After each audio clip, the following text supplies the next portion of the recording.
வணக்கம். மன அமைதிங்கிற கலையில எப்படி மாஸ்டர் ஆகுறதுன்னு கத்துக்க போற இந்த வழிகாட்டிக்கு உங்கள வரவேற்கிறேன்.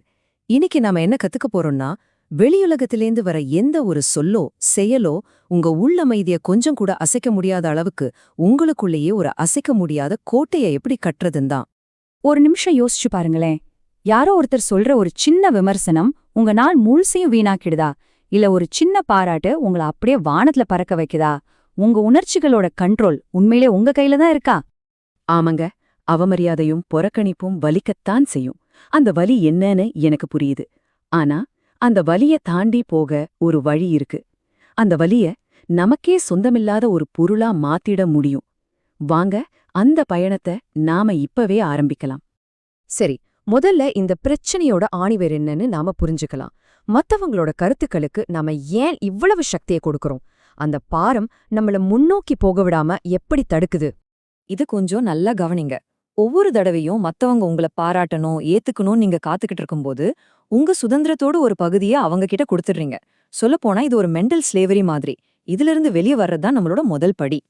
இப்போ ரொம்ப ரொம்ப முக்கியமான ஒரு விஷயத்துக்குள்ள போலாம்.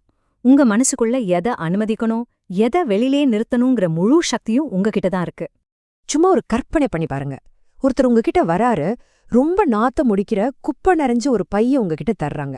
கண்டிப்பா வாங்க மாட்டீங்க இல்லையா?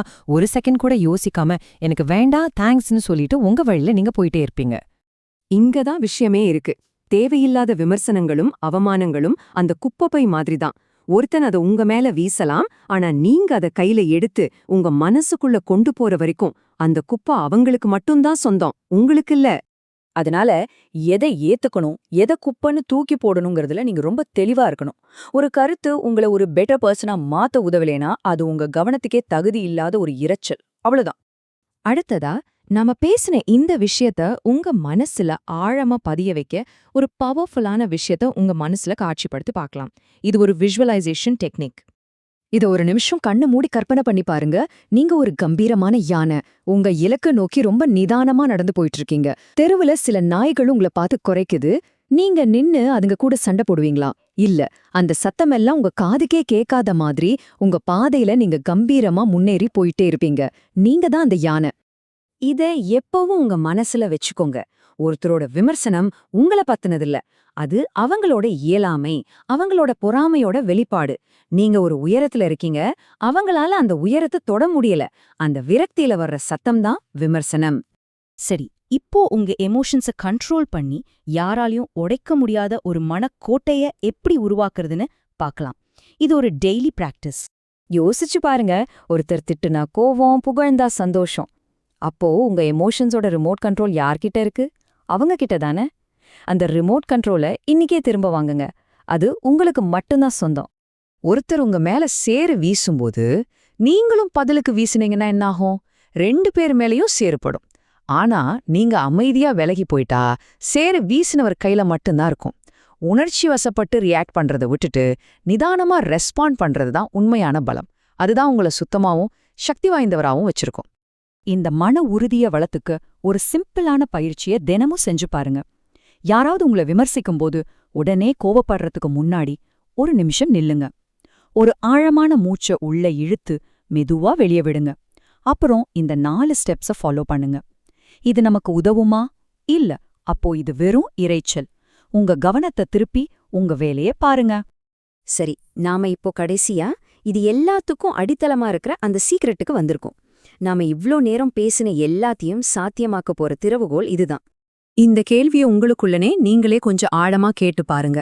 ஒருத்தரோட வார்த்தை உங்களை காயப்படுத்துதுன்னா அதுக்கு உண்மையான காரணம் அந்த வார்த்தையில கொஞ்சமாவது உண்மை இருக்குமோன்னு உங்களுக்குள்ளேயே இருக்கிற ஒரு குரல் நம்புறதுதான்.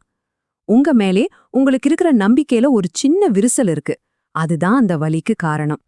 அப்போ நம்ம போராட வேண்டிய உண்மையான எதிரி வெளியில இல்ல, நமக்குள்ளதான் இருக்கான். நான் இதுக்கு சரிப்பட்டு வரமாட்டேன், எனக்கு அந்த தகுதி இல்லைன்னு நமக்குள்ளேயே ஒலிக்கிற அந்த உள் விமர்சகனோட குரலை தான் நாம முதல்ல நிராகரிக்கணும். அந்த போர்ல ஜெயிக்கிறது தான் உண்மையான வெற்றி. இதுதான் இந்த முழு பேச்சோட மைய கருத்து. மரியாதைங்கிறது நாம யார்கிட்டயும் கெஞ்சி கேட்கிற விஷயம் இல்ல, அது நமக்கு நாமே வச்சுக்கிற கிரீடம். நீங்க உங்க மதிப்பையும் உங்க நேரத்தையும் உங்க திறமையையும் மதிக்க ஆரம்பிக்கிற அந்த நிமிஷத்துல இந்த உலகம் உங்கள மதிக்க ஆரம்பிக்கிறத தவிர அதுக்கு வேற வழியே இல்ல. சுவாமி விவேகானந்தரோட இந்த பவர்ஃபுல்லான வார்த்தைகளோட இதை முடிச்சுக்கலாம். உங்க மதிப்பு மத்தவங்களோட வார்த்தைகள்ல இல்ல, அது உங்க செயல்கள்லயும் உங்க தன்னம்பிக்கையிலயும் தான் இருக்கு. எழுந்திருங்க, உங்க வழியில மட்டும் கவனம் வைங்க. உங்க இலக்க அடையிற வரைக்கும் எந்த ஒரு சத்தமும் உங்கள நிறுத்தக்கூடாது.